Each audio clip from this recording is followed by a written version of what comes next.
All right. Hey, everyone. Welcome back to the Fearless Show. We are so excited to be here today. Happy Women's History Month. Okay. We're very excited for this show because we have some powerhouses here today to represent women and Women's History Month. So, for those who don't know me, I'm Sue Fearless, and I'm the host of the Fearless Show, and my co host. Be Bella. Gigi. And like I said, we're very excited to be here today because we definitely wanted to put emphasis on Women's History Month. We're all huge, major advocates for women, women's rights, all of that good stuff. So we wanted to have these conversations that are necessary to have that show what all of the trailblazers have done for us, you know, how they've opened the door for us and things like that. So we're very, very excited to be here today. And we have Kim Osorio in the building. Okay. We're so excited to have you. Thank you so much for coming out today. I know it's a Saturday, but you know, we're really grateful for you coming. Yes. Thank you. Thank you for having me. Yes, of course, of course. So let's dig right in. All right. So if you guys don't know, but I'm sure all of you do, this is Kim Osorio, and she was the editor-in-chief for The Source magazine for a very, very long time. Her trajectory is incredible, and she's done some amazing things in the industry. So I'm going to shift it over to you and let you talk a little bit about, you know, what got you into music and to become passionate about music and eventually end up at The Source. Can I just say that I'm excited to be on a podcast called Fearless? What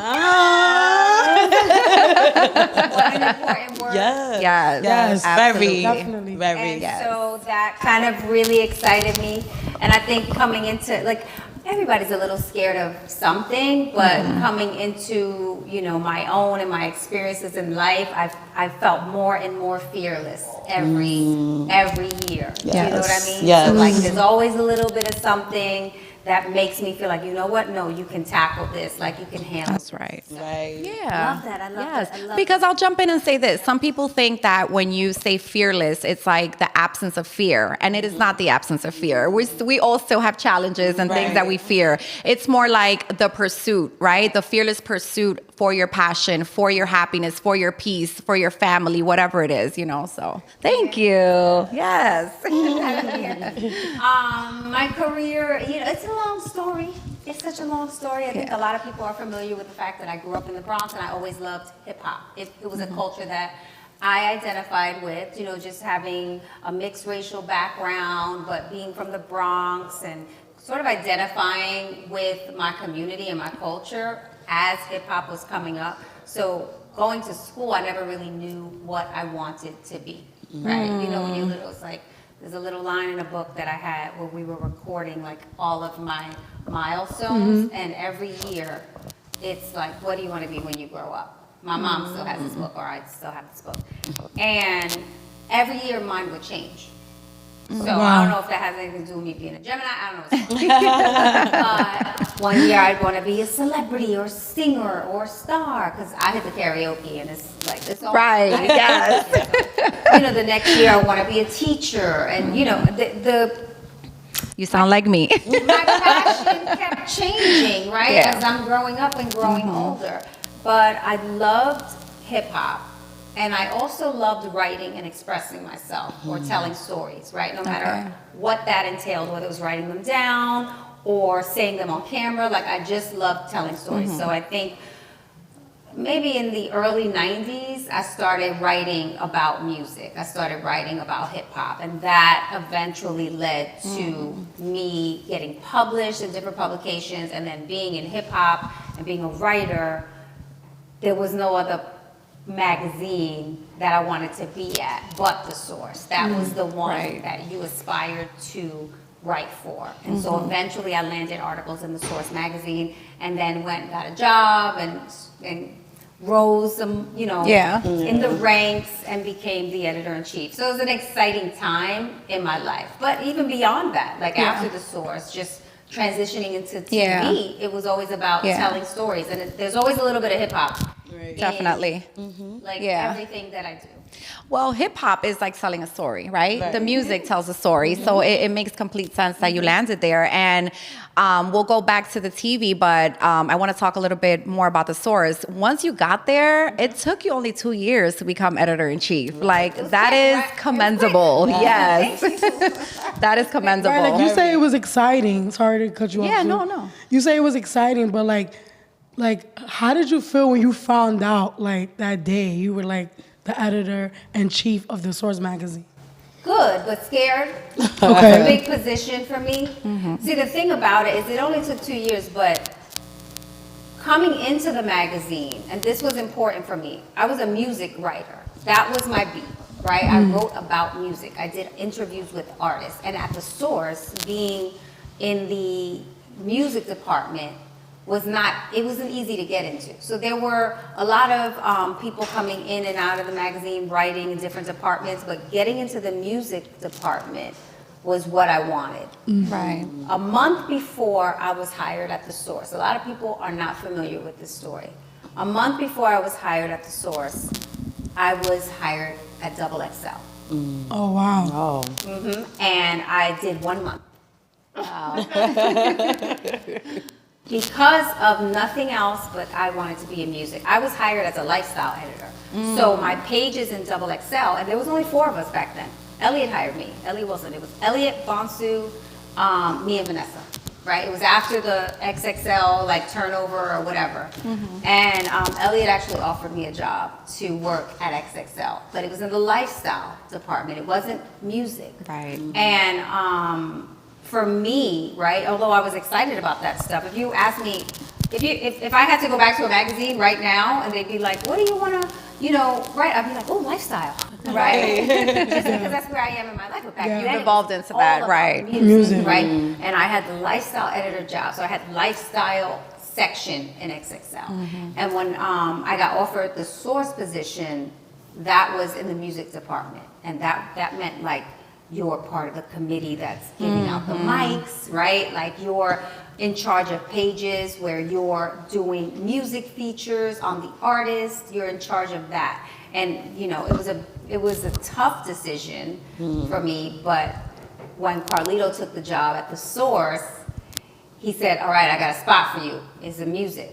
Okay. What are you gonna do? I had 1 month only in at XXL. I didn't want to leave. Nobody wants to leave. That's a job crazy. after a month. Right. Right. But I was like, that's how bad I wanted to be at the Source. Yeah. So I went to that job at the Source. Yeah. And I never looked back. So you basically followed your heart. Yeah. Always. It's not always the right decision.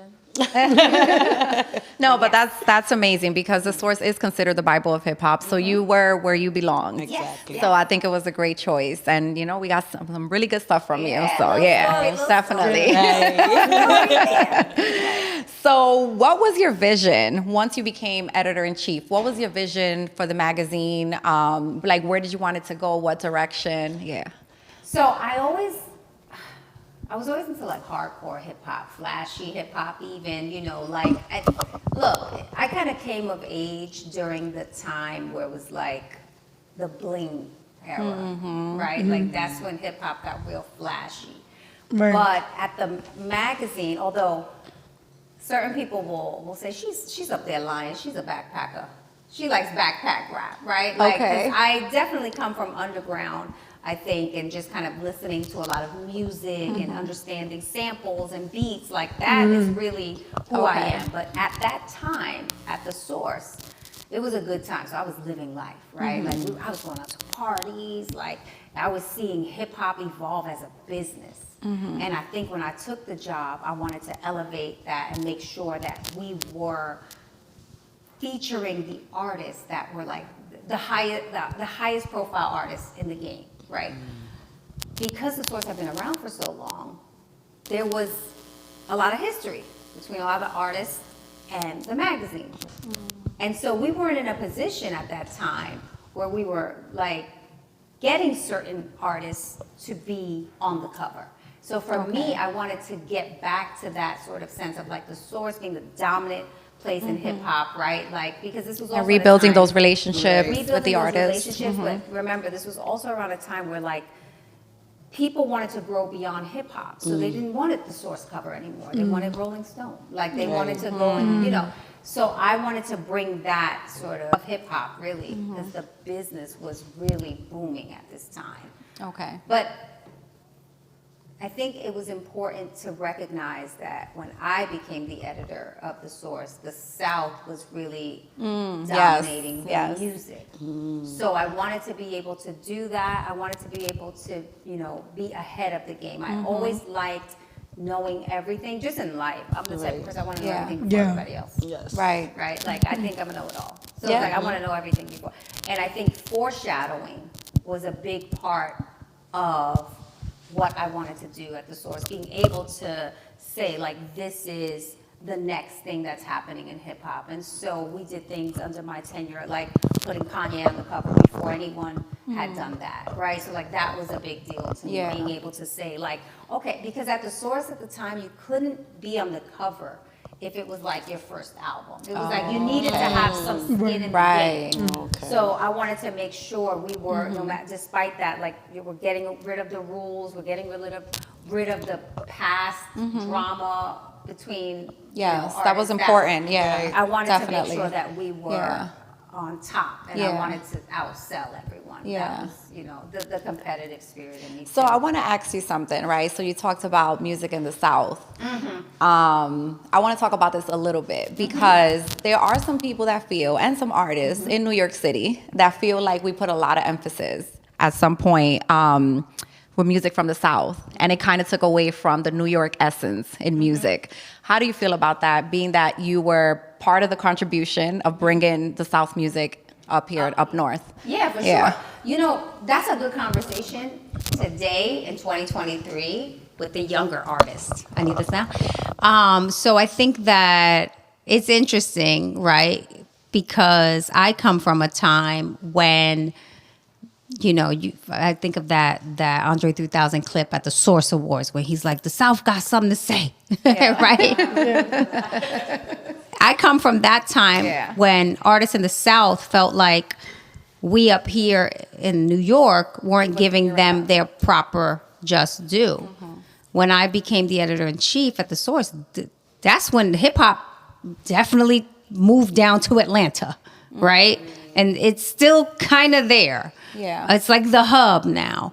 So to see even the emergence of so many hot New York artists today, the younger generation, it's a big deal. It's almost like sort of grabbing it back. And that's always been the case in hip hop. Like it moves around the country, the globe, right? Definitely. But you have to make sure that, especially working at a magazine like The Source at that time, that you're covering everyone and you're employing people from those regions so they can make sure you're tapped into that. And that was one of the things I wanted to do as the editor, like make sure I had the right writers from the South, the right writers from the West Coast to build a team so that we were treating every region fairly. Yeah. That makes sense. Well, that's why some of your issues were some of the best-selling. Best-selling. Okay. Okay. Listen, I remember my brother coming home with a new edition, like every other week, and I was like, "What's this magazine?" Like, and literally, like, that's just how I came to know about the Source magazine. Yeah. Good. My brother was addicted to that magazine. Yeah. That was the magazine. They used to say that, and this is interesting too, they used to say The Source had like this incredible pass around rate. Like for every one magazine, there were 11 readers or something like that, right? Like, so if you have one magazine, 11 people would pick it up and read it at some point. Yeah. So like, even though the magazine may have been selling like 500,000 on the newsstands, which was huge back then, right?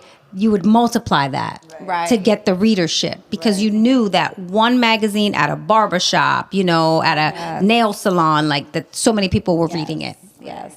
I have like a little collection in my house, a basket. I don't know if you've seen it. Actually, we haven't gone through it. Next time we will. But I have a collection of like iconic magazines that had like icons on them. And of course, I have a few of The Source. Yay. So yes.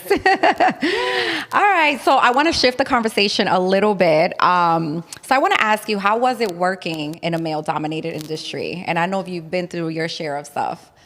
So I talk about this a lot, right? Because I think it's something that women in general face everywhere, right? Definitely. In so many industries where like, you know, it's male dominated. And so you have to figure out, you know, one, how to make sure that your voice is heard, right? Your perspective is heard, because it's okay. And I think back then at the source, it was hard for me. And all of that stuff has been documented. And I've talked about it, you know, repeatedly. But I think 20 years later, I can't believe that, right? Because I got hired in 2000, 23 years later, right?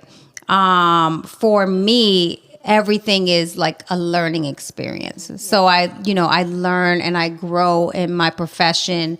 I think I have a better sense of how to handle certain situations, especially if you're in a situation as a woman where you feel offended.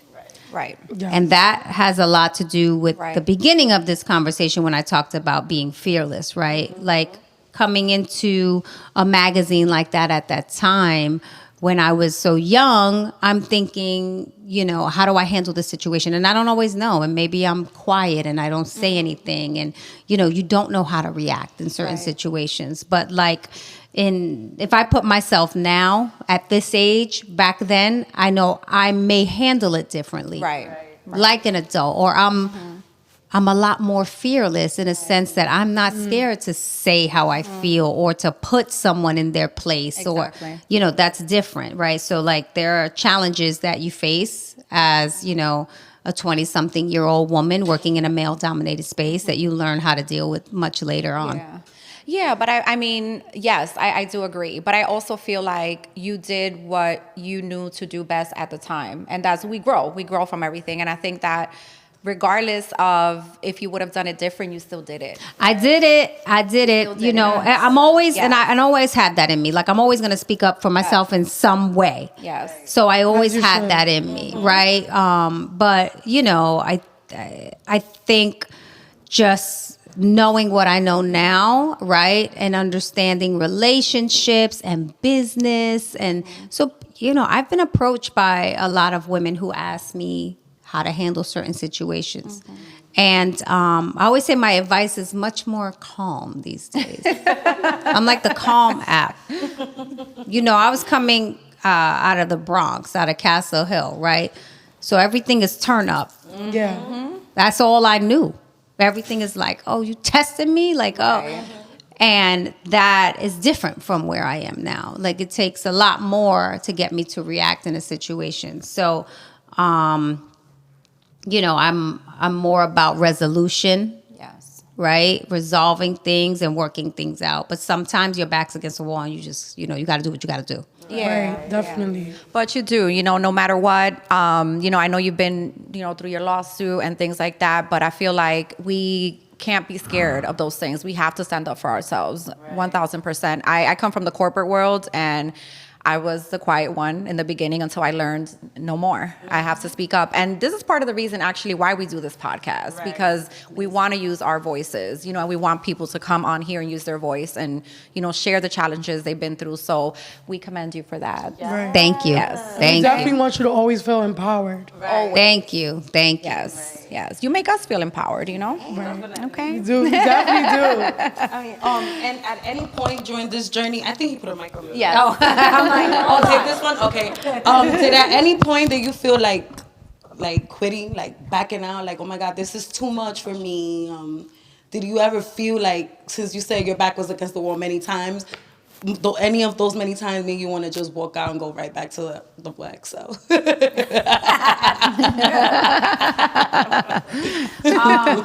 I would say that I think that, yeah, there are times where you feel like, well, career-wise, I don't think I ever felt like I wanted to leave it alone, right? There's always something that drives me, but I think, like, I'm still very hungry, right? I had one of my old bosses tell me, when Kim is on, oh my God, she's on. Like, she's a beast, right? But when she's off, she's just off. You ain't gonna get nothing out of her, Right? So I think I'm passionate about my career, about certain things that, I want to still do. And so with that, I always have that drive. But I think there's things personally that have happened in my life that have made me want to quit. And that's been the challenge, right? Like juggling your work-life balance with everything that you have, especially as women, right? You have, relationships, you have kids. Those are the things that have challenged me the most in terms of moving forward. Yeah. And actually, I want to stay on that really quick because it is Women's History Month. Yes. So what advice would you give to someone who is going through struggling with balancing work and life? It's tough, and it's going to be tough, right? But you've got to make yourself happy because nobody else is going to do that for you. Okay. Not no man. That's right. That's a different podcast. Right. You have to make yourself happy. You have to do things that are fulfilling for you. And I think having a work-life balance really helps in both situations. At least for me, what I do in my profession and in work, that helps my personal life, right? It makes when I come home, it makes everything more rewarding. Yes. And then vice versa. When I'm working or when I'm home and when I'm enjoying my life, my personal life with my kids, with my friends, that helps me when I go to work. Right. Because it gives me something to go to work for. Right. And you feel productive. Right. Yeah. There have been times in my life where I have felt like, oh my God, it's crashing down. Like I can't do this. I can't. But I got to go to work. And because I enjoy work and I love what I do, I'll get up in the morning and do it. So I think that it's like one hand washes the other. Yeah. Right? And so I feel like as women, we need to figure out what makes us happy in work and in life and chase those things. Yeah.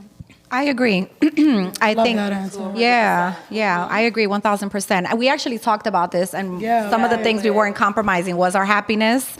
So I agree, and I also feel like if you're happy at home in your personal life and you're happy in business, is because you've also understood what to take out of your life that's not making you happy. So I think. That is part of like the major. I'm losing my voice, guys. I'm sorry. I was karaokeing last night. But I think that, so I love that. Definitely focus on what makes you happy. Yes, yeah. I agree. Sure.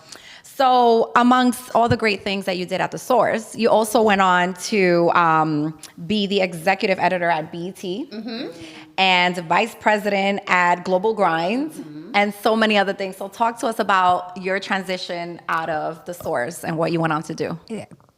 Thank you for this question. Yes. Because a lot of people focus on The Source. And because I don't talk about what I do as much, because I work in television. The television industry is very draining. Yes. Right? I go from show to show as a showrunner now. So as an executive producer, showrunner, people are familiar with my work in that space, right? You see my name in the credits. But a lot of people who have already been familiar with what I've done at The Source are more focused on that. But that was 20 years ago. Right. When I was at The Source, I had a good friend of mine ask me, what are you going to do after this? After you leave this position, are you going to go to another magazine? Are you going to go mainstream, right? Like, because people were leaving The Source. Like, what are you going to do? And I was like, I don't know. I didn't know. And my fate at The Source and what happened led me to the job at BET. And that job was in the digital department. So it's important because it was in the digital department at a time where, like, right before all the journalists went digital. Right before. So it was like 2005, the end of 2005, and I get this job as the executive editor at BET Digital. And I learned so much, right? And the grind became different because now what used to take a month, I was doing in a day. We had to do it in a day. Yes. So we had to pump out content in a day. And then you had to learn the back end and the infrastructure within the company. But I was doing it, luckily, this all worked out, for a network. So it was different. So when a lot of journalists transitioned into digital, they went to these websites, these new startup websites. And I went to a television network. That was God. Yes. That was God. And so a lot of the websites that were launched, I don't want to say they didn't last. Some of them didn't last. Some of them went into, maybe they kind of morphed into other things. But around 2000 and I'm going to say 10, 11, when did social media really go crazy? That sounds about right. Right? That sounds about right. Right. So it's interesting. So I go to BET Digital on the digital side, but I'm producing. I'm just doing it for the website, right? But of course, it creates relationships within the network, and I start transitioning into writing for for TV shows, right? And so I'm writing for a lot of music shows, and so I learned a lot just being there. I was there for 6 years, right? I was back and forth because I went to Global Grind for a couple years, and I transitioned into Global Grind in 2008, and that's when social media really started to be launched. And one of the main focuses of Global Grind at the time, working with Russell, was social media, right? So I was able to sort of transition into these jobs where I'm picking up skills as a producer, as a digital producer, as a social media producer of sorts, right? Even though I was an executive, I was hiring people under me. I had to learn that. Right. And all of that is to say that I eventually in 2013, which is the same time around, I did the Gossip Game show, right? Okay, yes. So I did TV. Now I'm in front of the camera on a reality show, but I have all these skills. Skills. What was that? That was the southern. I thought it was a southern influence. So I have these skills, right? But I'm filming a reality show, and I'm like, and there's a lot of jobs on that side. So after we did that first season, I was like, oh, I definitely understand this, right? I understand television, I understand production, writing, I have all those skills, and maybe reality is the way to go. And that's when I transitioned into reality. And again, I got in before everybody. I said at the beginning of this about forecasting and knowing what's next. Right. It's a talent that I have from the beginning. I could tell you, if you play a demo tape right here, that's either going to be the next best thing or no, get it out of my face. Right. So I have that and I recognize that, but it also has played a very important role in my career and making choices. Yes. So I'm not jumping on the bandwagon of where everybody else is going because they see the money, right? So this is God. Yes. And every time I have transitioned, it's been into what's going to happen next. So you've got to kind of, and that's hip hop, really. Yeah. You got to know what's going to be next. And I just kind of fell into that thing. And in 2013, 14, I transitioned into reality. And that's really when I started to build myself as a producer. So now that's my main thing. So people know that I've worked on Love and Hip Hop, as a showrunner, and Growing Up Hip Hop and Hustlin' Brooklyn and all of these shows that have, been big on television. Yeah, absolutely. Yeah. And I'm so sad because we don't got that much time. No, but I feel like I covered it all. Producer just gave me the signal, and I'm like, what? I have 20 more questions.